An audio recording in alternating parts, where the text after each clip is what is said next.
నా పేరు శాలిని. ముందుగా బులెటిన్ లో హెడ్లైన్స్.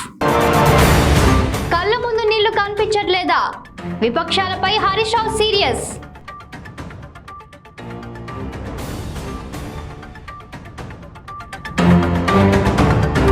టీఆర్ఎస్ పార్టీ ట్రాప్ లో పడొద్దు, నిరుద్యోగ యువతకు బీజేపీ విజ్ఞప్తి.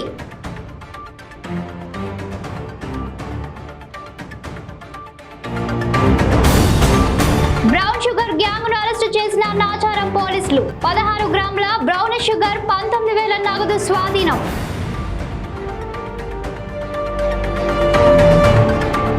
పలమనేరులో ట్రాఫిక్ సమస్యను పరిష్కరించండి, సిఐకు ఫిర్యాదు చేసిన యూకేజీ బుడత.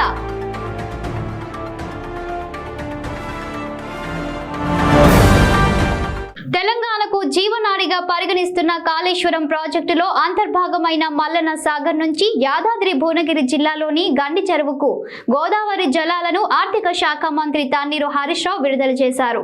మెదక్ ఎంపీ కొత్త ప్రభాకర్ రెడ్డితో కలిసి నీటిని విడుదల చేసిన హరీష్ రావు కళ్ళ ముందు నీళ్లు పారుతున్నా విపక్షాలకు కనిపించడం లేదంటూ ధ్వజమెత్తారు. మండు టెండర్లో కూడా గోదావరి నీళ్లు రావడం అనేది ఓ కళ అని ఆయన చెప్పారు.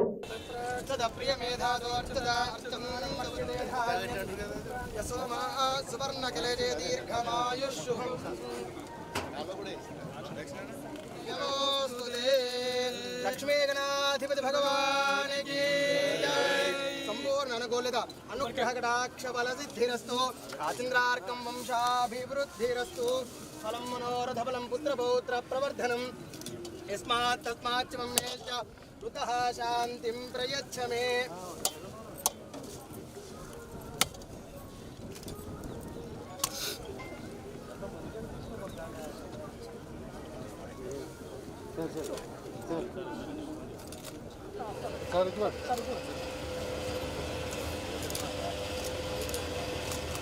ఓకే.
మండు టెండర్లో గోదావరి నీళ్లు మన ప్రాంతానికి రావడం అనేది నిజంగా ఇది ఒక కళ. మనం గతంలో ఒక్కసారి యాద్ చేసుకుంటే మార్చి నెలాఖరికి వచ్చినామంటే ఏప్రిల్ నెల వచ్చిందంటే భూములన్నీ కూడా పర్రెలు పెట్టి వరి నాట్లు వేసుకున్న పంట అంతా కూడా ఎండిపోతుండే. కరెంటు లేక కొంత, నీళ్లు లేక కొంత, బోర్లన్నీ ఆక్కుంటా పోస్తుండే, కొన్ని బోర్లు ఎత్తిపోతుండే, బాయిలలో నీళ్లు లేకుండా పోతుండే. కానీ పాపం రైతు సోదరులు ఎంతో కష్టపడి వాళ్ళు రైతులు కొత్త బోర్లు వేసి ఎన్నో అప్పుల పాలయ్యే పరిస్థితి ఉండేది. బోర్లు వేసి వేసి వేసి మొత్తం అప్పుల పాలైపోయి ఆత్మహత్య చేసుకున్న రైతులు ఎందరో ఉన్నారు. కాంగ్రెస్ ప్రభుత్వం ఉన్నా, తెలుగుదేశం ప్రభుత్వం ఉన్నా ఈ గోదావరి నీళ్లు మాత్రం ఒక్క చుక్క కూడా మనకు తెచ్చిందైతే లేదు. తెలంగాణ వచ్చేప్పటికీ కేసీఆర్ గారు ముఖ్యమంత్రి అయ్యేప్పటికీ ఇవాళ ఈ గోదావరి నీళ్ళు వచ్చి ఎండాకాలం పూట మనం నీళ్లు వదిలి పంటలు కాపాడుకుంటున్నాం. కొంతమంది కాంగ్రెస్ నాయకులు, బీజేపీ నాయకులు, తెలివి తక్కువ వాళ్ళు అసలు ఈ గోదావరి నీళ్లతో ఒక ఎకరం కొత్తగా వారిందా అని అడుగుతున్నారు. వాళ్ళకైనా దమాకున్నదా? కళ్ళున్నోడైతేనేమో కళ్ళ ముంగట నీళ్లు పోనేబట్టే మన పొలాలు ఎటు చూసినా పచ్చటి పొలాలు కనబడుతున్నాయి. ఇదే గజ్వేల్లా ఎప్పుడన్నా ఎండాకాలం పూట ఈ పచ్చటి పొలాలు చూసినామా మనం? కాళేశ్వరం రాకముందు తాగుదామంటేనే కసుక నీళ్లు దొరకకపోవు. బోరింగ్ల కాడ కొట్టి కొట్టి చేతులు నొప్పి కొడుతుండే. ట్యాంకర్ వెనుక బిందెలు పట్టుకొని నీళ్లు మోసి మోసి భుజాలు కాయలు కాస్తుండే. తాగడానికి నీళ్లు లేని చోట గోదావరి నీళ్లు తెచ్చి పారిచ్చిన ఘనత ముఖ్యమంత్రి కేసీఆర్ గారు. కలలో కూడా అనుకోనటువంటి నీళ్లు తెచ్చిండు. ఇంత పెద్ద కాలువలో మన కళ్ళ ముంగట గోదావరి పరవళ్ళు దొక్కుతున్నది. ఆ నీళ్లు చూస్తుంటే కడుపు నిండినంత సంతోషం కలుగుతున్నది. కానీ ఈ కాంగ్రెస్ వాళ్ళకు, బీజేపీ వాళ్ళు కళ్ళుండి కూడా కళ్ళు లేని కబోదుల్లాగా మాట్లాడుతున్నారు. చెవులుండి కూడా చెవులు లేని వాళ్ళుగా, చెవిటి వాళ్ళుగా మాట్లాడుతున్నారు. ఇవాళ రైతులను అడిగితే చెప్పరా? ఈ నీళ్ళు వచ్చేప్పటికే మాకు ఈ కూడవెల్లి వాగు మీద 38 చెక్ డ్యాములు నింపుకుంటూ కింద అప్పర్ మానేరు దాకా నీళ్లు తీసుకుపోయినాం పోయినసారి. ఆ 38 చెక్ డ్యాములు నిండుట్ల ఎడమ చేయి దిక్కు, కుడి చేయి దిక్కు 30-40 వేల ఎకరాలలో పంట బతికింది. కోట్ల రూపాయల పంట పండింది. పండిన రైతు సంతోషంగా ఉన్నాడు. కళ్ళ ముందు ఈ ప్రాంత ప్రజలు కేసీఆర్ కు దీవెనలు ఇస్తా ఉంటే ఓర్వలేక, జీర్ణించుకోలేక కాంగ్రెస్ వాళ్ళు హైదరాబాద్ లో కూర్చొని మాట్లాడుతున్నారు. ఇలా సిద్దిపేటలో పోతే రంగనాయక సాగర్ తోని వేల ఎకరాల పంట బతికింది. మల్లన్న సాగర్ కింద దుబ్బాకలో పంటలు బతికినాయి. ఇగో మళ్ళా ఇవాళ కూడవెల్లికి కొండ పోచమ్మ సాగర్కి నీళ్లు వదిలితే మన గజ్వేల్కు, దుబ్బాకకు ఎంత లాభం అవుతున్నది ఇవాళ. కానీ సోయి లేకుండా మాట్లాడుతున్నారు. ఇంకా జరసేపు అయితే ఇప్పుడు సంగారెడ్డి కెనాల్లో నీళ్లు వదులుతున్నాం. సంగారెడ్డి కెనాల్లో నీళ్లు వదిలితే మన వర్గల్ చెరువులన్నీ నింపుకుంటూ కాన్ చెరువులకేలి హల్దీ వాగులేసి, హల్దీ వాగుకేలి మంజీరా వాగుకేలి కింద నిజాం సాగర్ దాకా నీళ్లు పోతాయి. నిజాం సాగర్ దాకా పోతాయి. 96 కిలోమీటర్లు పోతుంది ఆ కాల్వ. 96 కిలోమీటర్లలో 38 చెక్ డ్యాములు నింపుకుంటూ, 5 చెరువులు నింపుకుంటూ నిజాం సాగర్ ప్రాజెక్టు దాకా నీళ్లు పోతాయి. 38 చెక్ డ్యాముల నుండి 5 చెరువుల నుండి 96 కిలోమీటర్లు కాల్వ గోదావరి నీళ్లు బారితే ఎంత భూగర్భ జలాలు పెరుగుతాయి, ఎంత పంట పండుతుంది, ఎంత రైతులకు లాభం జరుగుతుంది. ఇదేమో ఇంకా మొగులు పెట్టి చూడాల్సిన అవసరం లేదు. కేసీఆర్ దిక్కు ఒక చూపు చూసి సారు నీళ్లు అంటే కట్క ఒత్తుడే నీళ్లు ఎల్లుడే. కాలంతో పని లేకుండా 2 పంటలు పండించుకునే కాలం వచ్చింది మన తెలంగాణ కంటే. అది కేసీఆర్ వల్ల, టీఆర్ఎస్ ప్రభుత్వం వల్ల అని ఈ రోజు మనం చెప్పుకోక తప్పదు. 2 నెలల్లో 80,000 ఉద్యోగాలు భర్తీ చేస్తామని అసెంబ్లీ సాక్షిగా కేసీఆర్ ప్రకటించి 5 నెలలు గడిచాయన్నారు బీజేపీ నాయకులు. టీఆర్ఎస్ పార్టీ ట్రాప్ లో పడొద్దని నిరుద్యోగ యువతకు విజ్ఞప్తి చేశారు. కేబినెట్ ఆమోదం లేకుండా ఉద్యోగ నోటిఫికేషన్ల ప్రకటన ఎలా చేస్తారని ప్రశ్నించారు. రైట్ టు ఎడ్యుకేషన్ యాక్ట్ ప్రకారమే టెట్ పరీక్షలు నిర్వహించాలని డిమాండ్ చేశారు. ఉపాధ్యాయ సర్వీస్ రూల్స్ తయారు చేయకుండా సీఎం కేసీఆర్ పదే పదే మోసం చేస్తున్నారని ఆగ్రహం వ్యక్తం చేశారు. ప్రభుత్వంపై ప్రజలు తీవ్ర ఆగ్రహంతో ఉన్నారని కేసీఆర్ కు పీకే నివేదించారని తెలిపారు. కాంట్రాక్ట్ ఉద్యోగుల పక్షాన బీజేపీ పోరాటం చేస్తుందని ఇంద్రసేనారెడ్డి స్పష్టం చేశారు. అసెంబ్లీ సమావేశాల్లో ముఖ్యమంత్రి గారు ముందే దానికి కొంత గెటప్ ఇచ్చి రేపొద్దున చూడండి 10:30కి టీవీలలో నిరుద్యోగ యువకులందరికీ కూడా ఒక టేలర్ లాగా చెప్పి అందరూ టీవీల దగ్గర ఉండి చూసేటట్టుగా చేసి ఒక అవాస్తవమైనటువంటి, అసలు ఏమాత్రం పవిత్రత లేనటువంటి, శాంటిటీ లేనటువంటి స్టేట్మెంట్ను ఇచ్చి ఈ యొక్క యువకులందరికీ రేపే వచ్చేస్తున్నాయి, మీరు అప్లికేషన్స్ ఇవ్వాలనే పెట్టుకోండి అని చెప్పి వాళ్ళ యొక్క ఎమ్మెల్యేలకి మీరు మీ నియోజకవర్గాల్లో ఉన్నటువంటి వాళ్ళందరికీ కూడా కోచింగ్ సెంటర్ తెరవండి, ఉచితంగా భోజనాలు పెట్టండి. మీ నియోజకవర్గంలో ఉన్నటువంటి ఎంతమంది అయితే అన్ఎంప్లాయిడ్ యూత్ ఉన్నారో వాళ్ళ యొక్క స్టాటిస్టిక్స్ను కూడా మొత్తం కూడా మీ యొక్క క్లచెస్లో పెట్టుకోండి అనేటువంటి సజెషన్స్తో ఆ రకమైనటువంటి దురుద్దేశంతో ఈరోజు ఈ యొక్క స్టేట్మెంట్ ఇవ్వటం జరిగిందని చెప్పి నేను చెప్పదలుచుకున్నాను. దాని యొక్క కంటిన్యూషన్లో ఏంటిది అని క్వశ్చన్ చేయటానికి గతంలో ఇదే రకమైనటువంటి స్టేట్మెంట్స్ అసెంబ్లీ ద్వారా కూడా అనేక అబద్ధపు వాస్తవాలని ప్రచారం చేశారు. ఒకటి కాదు, రెండు కాదు. గతంలో కూడా చీఫ్ సెక్రటరీ తోటి స్టేట్మెంట్ ఇప్పించాడు, ఇదిగో అయిపోతుంది, మేము ప్రాసెస్ చేస్తున్నాము అనే పద్ధతిలో గతంలో స్టేట్మెంట్ ఇచ్చారు. ఇంకా దుర్మార్గమైనటువంటి దీంతో ఏంటంటే కొన్ని కేసెస్లో పర్టికులర్గా అన్ఎంప్లాయిడ్ యూత్ని రెగ్యులర్ చేస్తున్నామనేటువంటి దీంతో కొంతమంది టెంపరీ ఉద్యోగస్తుల్ని పర్మనెంట్ చేస్తున్నామనేటువంటి దీంట్లో పర్మనెంట్ చేసినామని చెప్పి ఎలక్ట్రిసిటీ బోర్డుకు సంబంధించినటువంటి ఎంప్లాయీస్ని మేము రెగ్యులరైజ్ చేసినామని చెప్పించారు. కానీ ఈ రోజుకి అది జరగలేదు.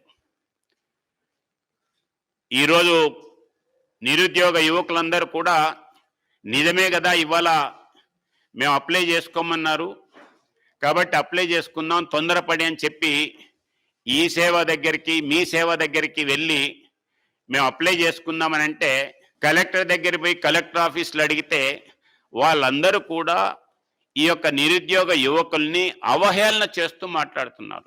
మల్కాజ్గిరి నాచారం పోలీస్ స్టేషన్ పరిధిలోని మల్లాపూర్ బ్రౌన్ షుగర్ అమ్ముతున్న నలుగురిని మల్కాజ్గిరి ఎస్ఓటి నాచారం పోలీసులు పట్టుకున్నారు. మల్కాజ్గిరి డీసీపీ రక్షితామూర్తి మాట్లాడుతూ వెస్ట్ బెంగాల్ కి చెందిన ఎండి అఖ్తర్ ఉజ్మాన్ అనే వ్యక్తి సప్లయర్ ను షేక్ దినేష్, మహబూబ్ ఖాన్, ఎండి నజీర్ అనే ముగ్గురు కస్టమర్లను అరెస్ట్ చేశామని పోలీసులు తెలిపారు.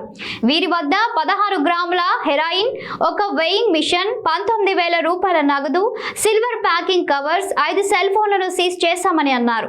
Good afternoon everyone. ఎస్టర్డే సాయంత్రము అంటే 18th ఎస్టర్డే హోలీ రోజు సాయంత్రము మన ఎస్ఓటి మల్కాజ్గిరి టీంకి ఒక క్రెడిబుల్ ఇన్ఫర్మేషన్ వచ్చింది. సో వాళ్ళు తర్వాత నాచారం పోలీస్ సిబ్బంది ఈ మల్లాపూర్ ఎక్స్ రోడ్ దగ్గర ఒక 4 మందిని పట్టుకున్నారు. వీళ్ళు 4 మంది దగ్గర ఒక 16 grams హీరోయిన్ దొరికింది. అంటే అదిని బ్రౌన్ షుగర్ కూడా అంటారు. సో వాళ్ళ నుంచి బ్రౌన్ షుగర్ 16 grams, తర్వాత మొబైల్ ఫోన్ 5 మొబైల్ ఫోన్స్ దొరికింది అండ్ వేయింగ్ మెషిన్ కూడా ఒకటి దొరికింది. సో వీళ్ళు తీసుకొని వచ్చి పోలీస్ స్టేషన్లో crime number 108/2022 under section 8 subsection C read with 20B of NDPS act case నమోదం చేశాము. వీళ్ళు 4 వ్యక్తులు డీటెయిల్స్ చూస్తే A1 వచ్చేసి అఖ్తర్ ఉజ్మాన్ అని. వీళ్ళు ఒక ఫ్యూ మంత్స్ బ్యాకే మన హైదరాబాద్ సిటీకి వచ్చారు. వాళ్ళు నేటివ్ ఆఫ్ వెస్ట్ బెంగాల్. ఈ ప్రైవేట్ పని, కన్స్ట్రక్షన్ వర్క్ పని అని చేస్తుంటారు. సో వాళ్ళు అండ్ A2 షేక్ డానిష్ అని వీళ్ళు ఒక 1 year నుంచి ఇక్కడ హైదరాబాద్లో పేట్ బషీరాబాద్ ఏరియాలో ఉంటున్నారు. వీళ్ళు కూడా కన్స్ట్రక్షన్ వర్క్లో చేస్తున్నారు. వీళ్ళు జార్ఖండ్ నుంచి ఒరిజినల్లీ. సో వీళ్ళిద్దరూ యాక్చువల్లీ కలిసి ఇది చేస్తున్నారు. యాక్చువల్లీ A1కి తెలిసింది దట్ ఇక్కడ హైదరాబాద్లో కొంచెం బ్రౌన్ షుగర్కి డిమాండ్ ఉంది అని. సో వాళ్ళు వెస్ట్ బెంగాల్ నుంచి ఇదిని తీసుకొని వచ్చి ఒక 30 grams 2,000 to 3,000 విలువ ఉంటుంది. అదిది వెస్ట్ బెంగాల్ నుంచి తీసుకొని వచ్చి ఇక్కడ స్మాల్ ప్యాకెట్స్ చేసి ఒక 1 gram ప్యాకెట్స్, ఈచ్ గ్రామ్ ఒక 5,000 to 6,000 రూపీస్ అమ్ముతున్నారు వేరే కస్టమర్స్ కి. పలమనేరు పట్టణం ఆదర్శ ప్రైవేట్ స్కూల్లో యూకేజీ చదువుతున్న కార్తికేయ ఏకంగా సిఐను కలిసి ఫిర్యాదు చేశాడు. మా స్కూల్ దగ్గర జేసీబీతో రోడ్డు త్రవ్వేసి ట్రాక్టర్లను అడ్డుగా పెట్టారని కంప్లైంట్ ఇచ్చాడు. పోలీసులు మీరందరూ వచ్చి ట్రాఫిక్ ను క్లియర్ చేయండి అని కోరాడు. సిఐ భాస్కర్, ఎస్ఐలు నాగరాజు, సుబ్బారెడ్డిలో బాలుడితో సరదాగా కాసేపు ముచ్చటించారు. సిఐ భాస్కర్ మేమందరం వచ్చి ట్రాఫిక్ ను క్లియర్ చేస్తామని బాలుడికి తెలిపారు. బాలుడికి స్వీట్ తినిపించి ఫోన్ నంబర్ ఇచ్చారు సిఐ భాస్కర్. ఈ వీడియో అంతా వాట్సాప్, ఫేస్బుక్ లో వైరల్ అవుతుండటంతో బాలుడు మాట్లాడిన తీరు ప్రజలకు ఆశ్చర్యం కలిగించింది. నువ్వేం చదువుకుంటున్నావు? ఏ స్కూల్? ఆదర్శ ఏ ఊర్లో ఉంటావు? ఈ ఊరే. ఏమి నీ కంప్లైంట్ ఏమి? ఫస్ట్ అన్ని వచ్చేసినాయి. ఏంటివి? బండ్లు ఆ, బండ్లు కార్లు ఆ, ట్రాక్టర్ జేబీసీ వచ్చేసింది. ఆ. ఆ లోడ్ అంటే ట్రాక్టర్ అట్లే ఉంది. ఆ లోడ్ ఈ పక్క పెట్టేస్తాండి. ఆ. ఎట్లా వచ్చేది వాళ్ళు చేసకపోతే ఇంట్లోనే ఉంటారు. అంటే ఇప్పుడు జేసీబీ వచ్చాడు అంతా లోడ్తా ఉంటే ట్రాఫిక్ జామ్ అయిందా? ఆ, నేను ట్రాఫిక్ క్లియర్ చేసి సరిపోతుందా? ఆ, నేను రావాలా మా ఊళ్ళో సరిపోతుందా? ఆ, అందరూ నేను కూడా రావాలా? ఆ. సరే అందరూ పైగా వచ్చారు. సారు మనకి ఆ పోలీసు మనకి అందరూ రావాలి. ఈ పోలీస్ వస్తాడు, ఈ పోలీసుకు రావాలా? నేను కూడా రావాలా? నేను కూడా రావాలా? మీరు చెప్తారా? సరే నేను వస్తే ట్రాఫిక్ క్లియర్ అయిపోతుంది, వెళ్ళిపోతావా? సరేనా? ఇటువైపు నేను ఇటువైపు వచ్చేసింది. అందరూ వాళ్ళ అటువైపు వస్తున్నారు. సరే తీసుకో ఈరోజు హోలీ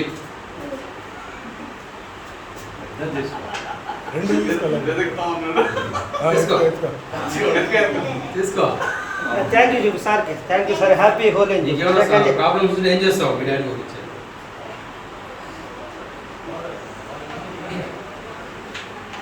నీకు ప్రాబ్లమ్స్ ఉంటే ఏం చేస్తావు? మీకు కాల్ చేసి చెప్తారు. నా నెంబర్ ఉందా? ఉంది సార్. డాడీ ఏమైనా కాల్ చేస్తావు? మీ అమ్మ చెప్తే నాకు వేరే పేపర్లో రాసి ఉంది. నేను ఫోన్ చేస్తాను. రౌడీలు ఏం చేయాలి? మీ డాడీ కొట్టినా కూడా నాకు ఫోన్ చేసి చెప్పాలా? రౌడీలు ఏం చేయాలి నాయనా? రౌడీలు కొట్టాలా దాంతో. బ్యాక్ ఎక్కువ దొంగల్ని కాల్ చేయాలా కాల్ చేయాలి జైలు చేసేయాలా వాళ్ళు నాన్నే కాల్ చేయాలా పోలీస్ ఎల్ఎస్పి ఎస్పీ నెంబర్ చెప్పు. నెంబర్ చెప్పు.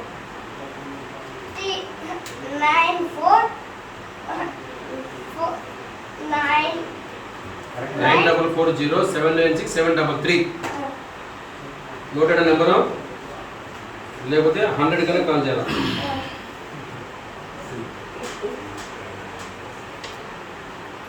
చేస్తావా? థ్యాంక్స్ సార్ అని చెప్పు. సార్ సార్ సల్యూట్ కొట్టండి. ఇప్పుడే రావాలా వచ్చి ఇస్తారు సార్. సార్ సల్యూట్ కొట్టండి. వచ్చేది ఓకే రైట్. విశ్వాసం బాగా చదువుతాం. దేశవ్యాప్తంగా హోలీ వేడుకలు అంగరంగ వైభవంగా జరిగాయి. ప్రజలందరూ ఎంతో ఆనందంతో వేడుకలను జరుపుకున్నారు. కాగా హోలీ వేడుకల్లో అపశృతి జరిగింది. మద్యం మత్తులో ఓ వ్యక్తి తనను తానే కత్తితో పొడుచుకొని మరణించారు. ఈ ఘటన మధ్యప్రదేశ్ లో చోటు చేసుకుంది. ఇండోర్లో గోపాల్ సోలంకి అనే వ్యక్తి హోలీ వేళ తన స్నేహితులతో కలిసి మద్యం సేవించాడు. మద్యం మత్తులో సోలంకి ఓ కత్తిని చేతిలో పట్టుకొని స్టెప్పులేశాడు. ఈ క్రమంలో చేతిలో కత్తి ఉన్న విషయాన్ని మర్చిపోయి తన ఛాతిని 4 సార్లు పరుచుకుంటూ డాన్స్ చేశాడు. తాగిన మైకంలో కత్తి ఘాటును ఆలస్యంగా తెలుసుకున్నాడు. ఇంతలో రక్తం విపరీతంగా కారుతుండడం పక్కనే ఉన్న ఓ మహిళ గమనించి ఆందోళనకు గురైంది.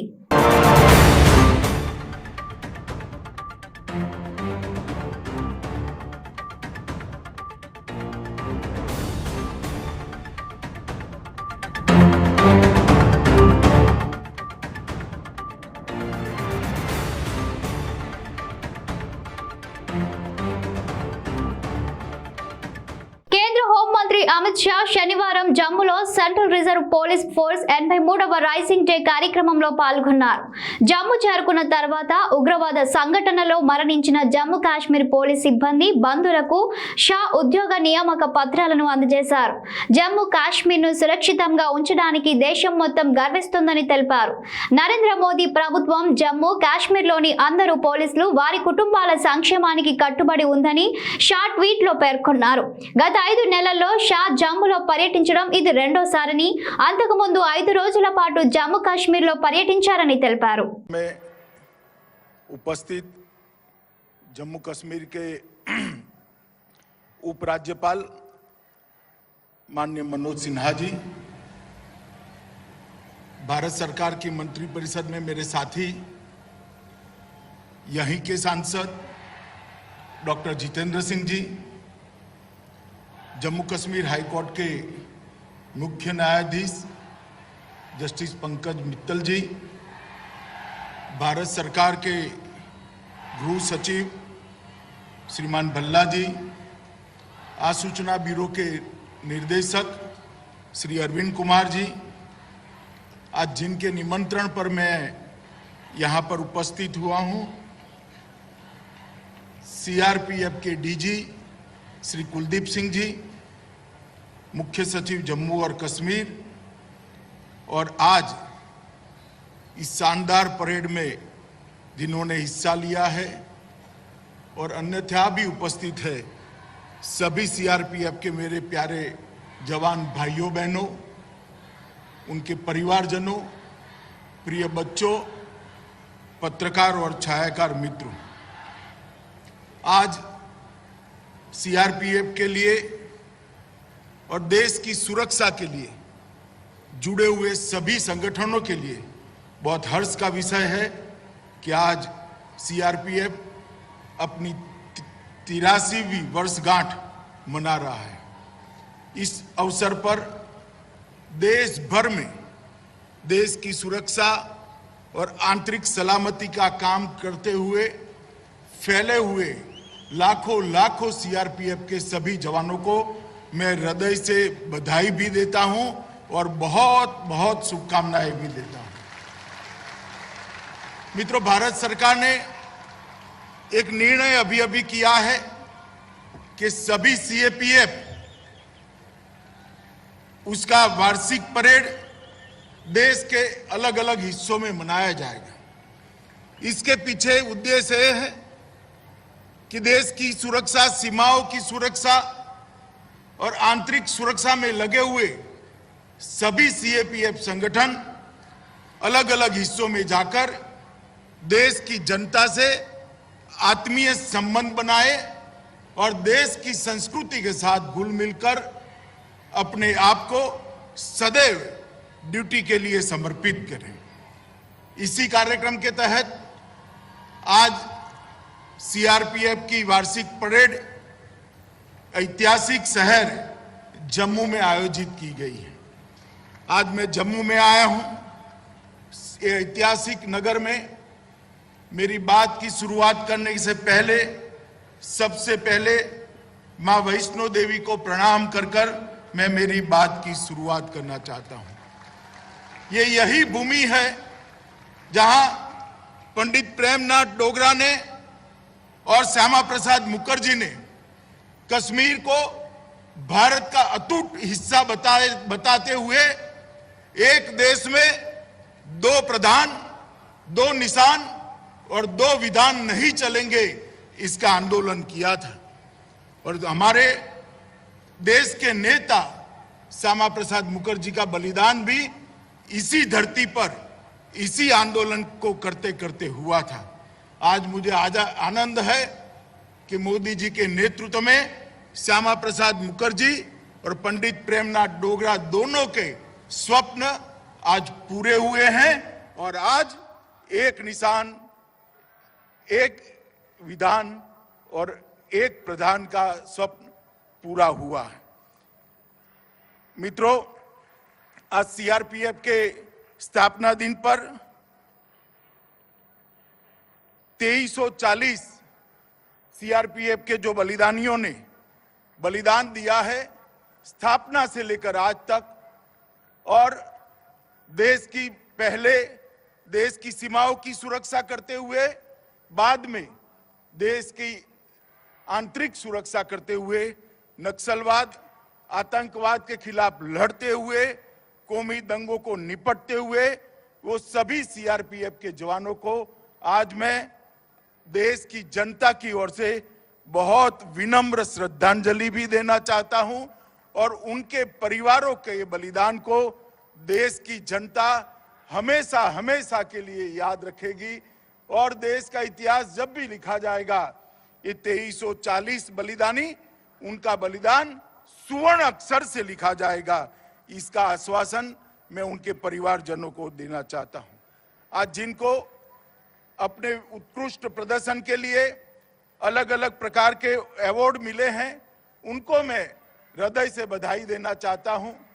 और जिनको मरणोत्तर उपरांत अवार्ड मिले हैं, वो परिवारजनों को मैं कहना चाहता हूं कि आपके बेटे के, आपके पति के, आपके भाई की शहादत कभी विफल नहीं जाएगी। ये देश युगों युगों तक उनकी शहादत को याद रखेगा।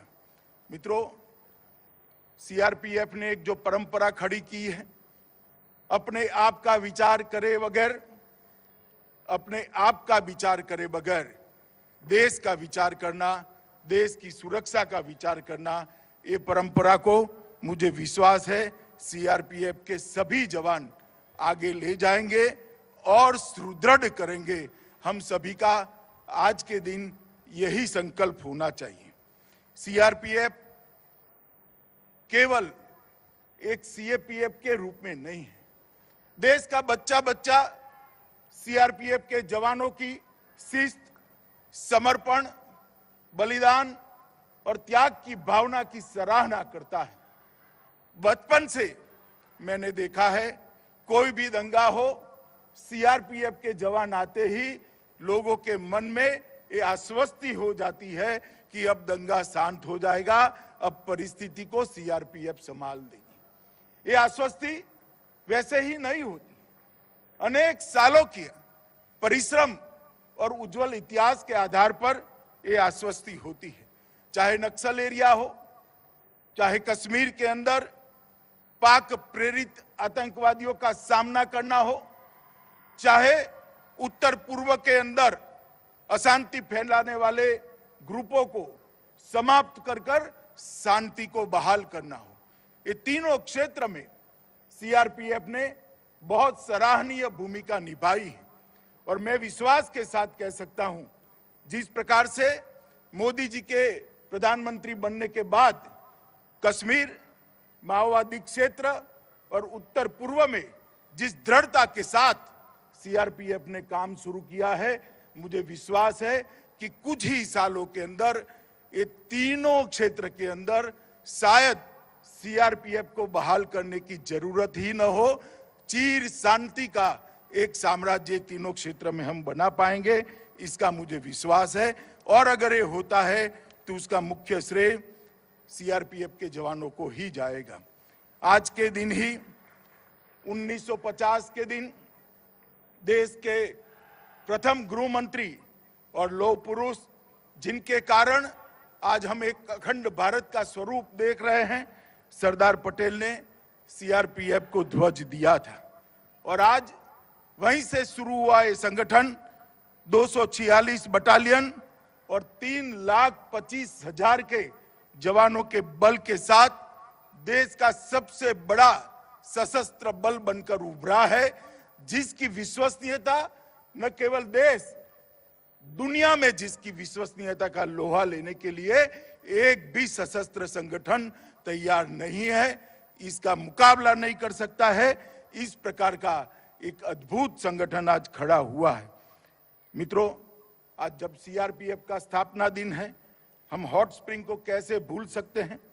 21 अक्टूबर 1959 को चीनियों ने जब हमला किया, सीआरपीएफ के कुछ जवान मामूली से शस्त्र बल के साथ, अनुपात में बहुत कम संख्या के साथ भीड़ गए और देश की एक एक इंच जमीन के लिए वीरता से लड़कर अपने प्राणों का बलिदान दिया। और पूरा देश आज वो घटना को नहीं भूल सकता। और इसीलिए 21 अक्टूबर को पूरे देश के सभी पुलिस बल पुलिस दिवस के रूप में मनाकर हॉट स्प्रिंग पर सीआरपीएफ के जवानों ने जो वीरता और बलिदान का जज्बा दिखाया, इससे प्रेरणा लेकर देश की आंतरिक सुरक्षा के लिए पुनः अपने आप को समर्पित करते हैं। 9 अप्रैल 1965 को सरदार पोस्ट पर कच्छ में जब पाक की इन्फेंट्री ब्रिगेड ने हमला कर दिया, तब भी सीआरपीएफ की जवान ही वहां मौजूद थे। उन्होंने अपना सर्वोच्च बलिदान देते हुए जहां तक शरीर में रक्त की एक बूंद थी, वहां लड़ाई लड़ी और देश की भूमि को बचाने का प्रयास किया। ये दोनों घटनाएं देश के इतिहास के, देश की सुरक्षा के अंदर सुवर्ण अक्षर से लिखी थी और हमेशा सीआरपीएफ और पूरे देश को ये दोनों घटनाओं को पर गर्व होता है। इसीलिए 9 अप्रैल को हम शौर्य दिन के रूप में भी मनाते हैं। मित्रों, एक जमाना था जब नक्सलवाद, नॉर्थ ईस्ट थिएटर, कश्मीर में पाक प्रेरित आतंकवाद, 90 के दशक में ये सभी जगहों पे हिंसा चरम सीमा पर थी और देश की आंतरिक सुरक्षा का दृश्य देखकर देश के हर नागरिक के मन में चिंता होती थी कि देश का भविष्य क्या होगा, देश के भविष्य को हम कैसे सलामत रखेंगे, हमारे सार्वभौमत्व को कैसे अक्षुण्ण बनाकर रखेंगे, देश की आंतरिक सुरक्षा को कैसे संभालेंगे।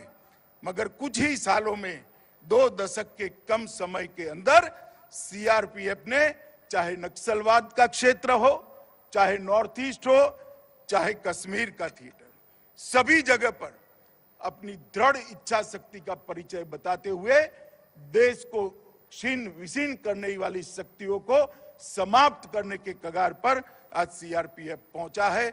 मैं देश के गृह मंत्री के नाते सीआरपीएफ के जवानों को फिर से एक बार हृदय से बधाई देना चाहता हूं कि तीनों क्षेत्र में आपने जो शौर्य दिखाया है, इससे आज देश की जनता चैन की सांस ले रही है।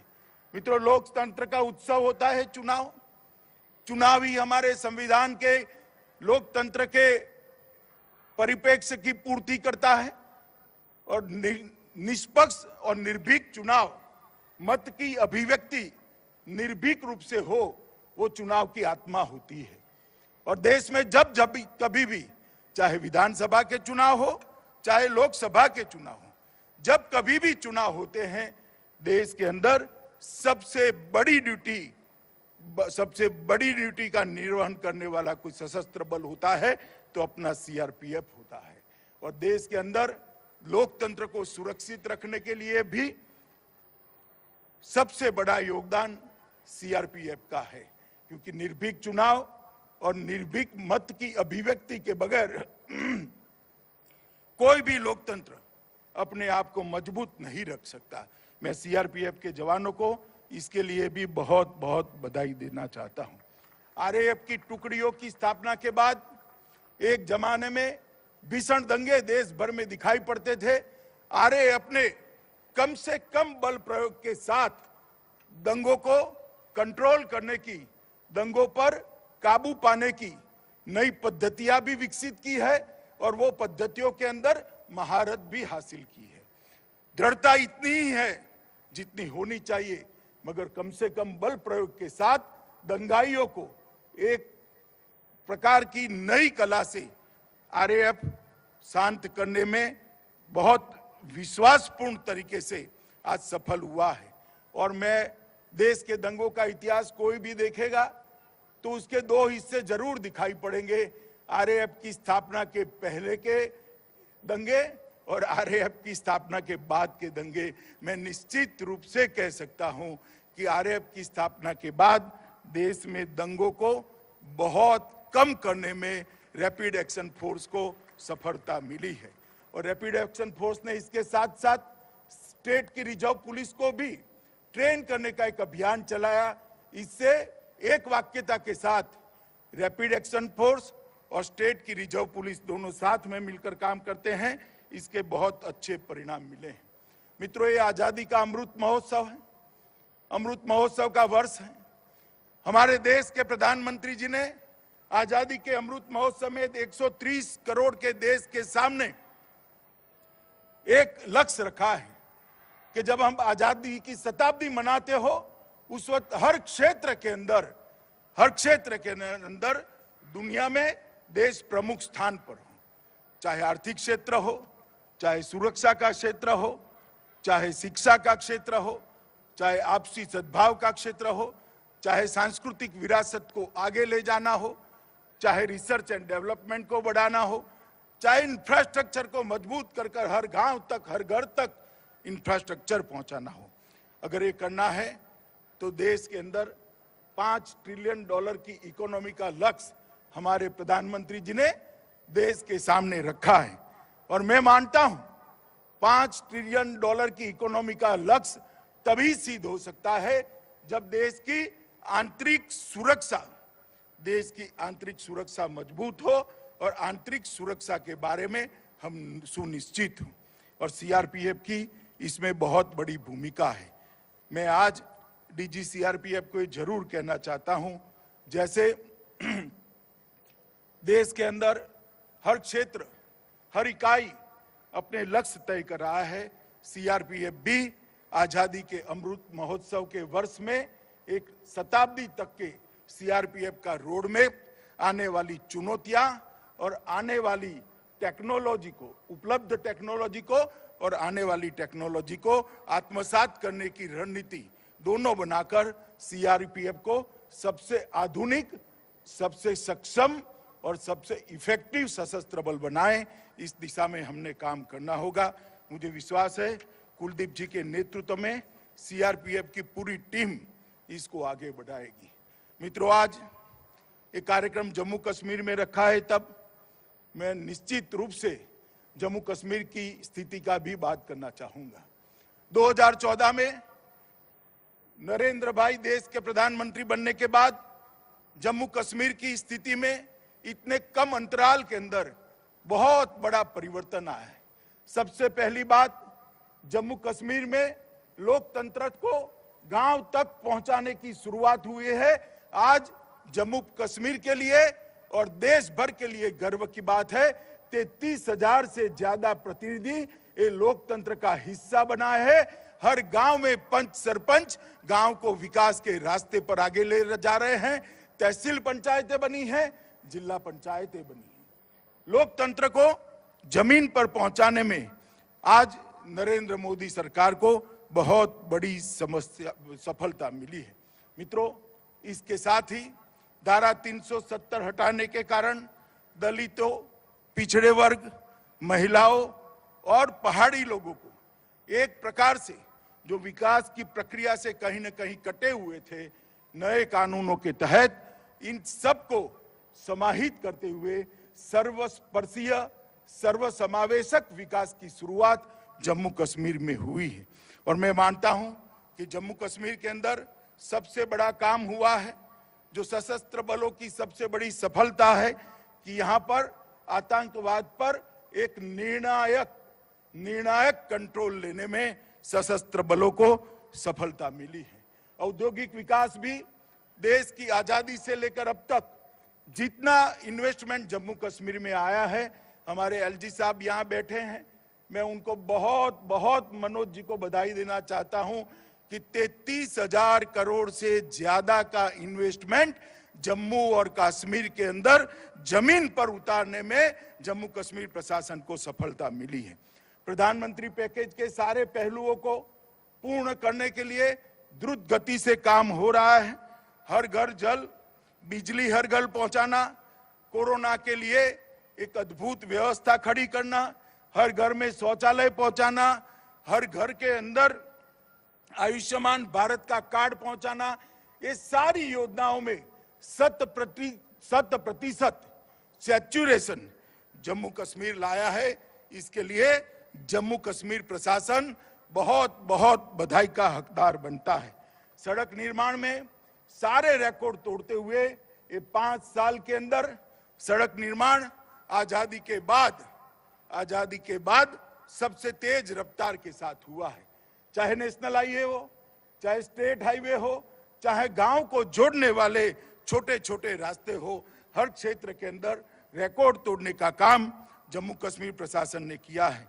7 नए मेडिकल कॉलेज बने हैं, 2 एम्स बने हैं, 21 जल विद्युत योजनाओं को शुरू कर दिया गया है और इसके साथ साथ हर क्षेत्र के अंदर पारदर्शिता को लाने में जम्मू कश्मीर सरकार को बड़ी सफलता मिली है।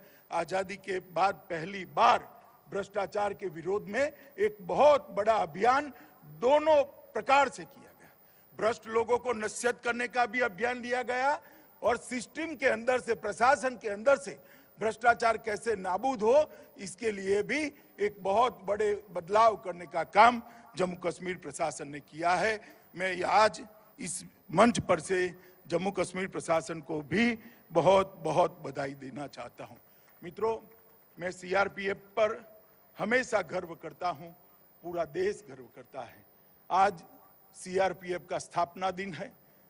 ये 3,25,000 जवानों का समूह आज के दिन देश की आंतरिक सुरक्षा और देश की सुरक्षा के लिए अपने आप को पुनः समर्पित करे और सीआरपीएफ का जो ऐतिहासिक रिकॉर्ड रहा है, ऐतिहासिक कार्यकाल रहा है, इसको आगे और तेजस्विता के साथ बढ़ाने का हम सब संकल्प करें। यही आप सबसे अपेक्षा भी है और यही आप सबसे अभ्यर्थना भी है। मित्रों, फिर से एक बार 2340 जवान जो अपना सर्वोच्च बलिदान दिए हैं, उनको श्रद्धांजलि देकर मेरी बात को मैं समाप्त करता हूं। वंदे मातरम। धन्यवाद महोदय। और अब मैं महानिदेशक महोदय से मुख्य अतिथि महोदय को स्मृति బులెటిన్ ముగించే ముందు హెడ్లైన్స్ మరోసారి. కళ్ళ ముందు నీళ్లు కనిపించట్లేదా? విపక్షాలపై Harish Rao serious.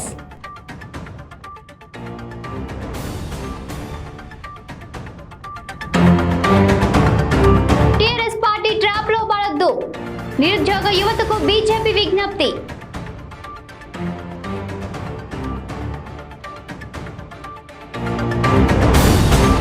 Brown sugar gang ను అరెస్టు చేసిన నాచారం పోలీసులు. 16 గ్రాముల బ్రౌన్ షుగర్, 19,000 నగదు స్వాధీనం.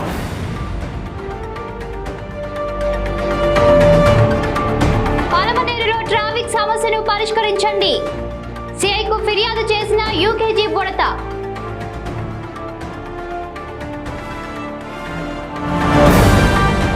ఇవి బులెటిన్ అప్డేట్స్. మరో బులెటిన్ లో మళ్ళీ కలుసుకుందాం. అంతవరకు చూస్తూనే ఉండండి 95 న్యూస్.